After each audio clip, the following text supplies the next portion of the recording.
Jalan Tol Aceh, bagian dari jaringan tol Trans Sumatera, merupakan proyek besar yang bertujuan meningkatkan konektivitas dan memajukan perekonomian daerah Aceh. Pembangunan jalan tol ini dimulai sebagai bagian dari upaya pemerintah untuk mempercepat pembangunan infrastruktur di wilayah Sumatera, khususnya Aceh, yang sebelumnya memiliki akses transportasi darat yang terbatas. Proyek ini mencakup pembangunan beberapa ruas tol utama yang menghubungkan kota-kota penting di Aceh, seperti Banda Aceh, Sigli, dan Lok Semawe.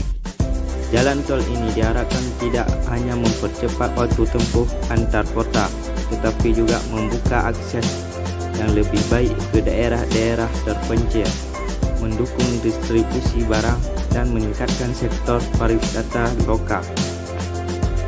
Pembangunan jalan tol Aceh menghadapi berbagai tantangan, termasuk kondisi geografis yang sulit dan kebutuhan untuk mengakomodasi keanekaragaman budaya serta kepentingan masyarakat setempat.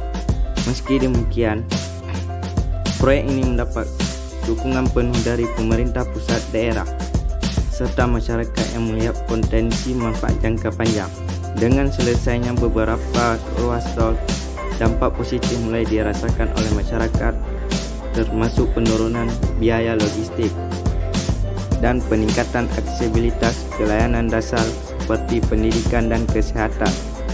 Jalan tol Aceh diharapkan menjadi tulang punggung transportasi darat wilayah ini, membawa perubahan signifikan bagi perkembangan ekonomi dan sosial.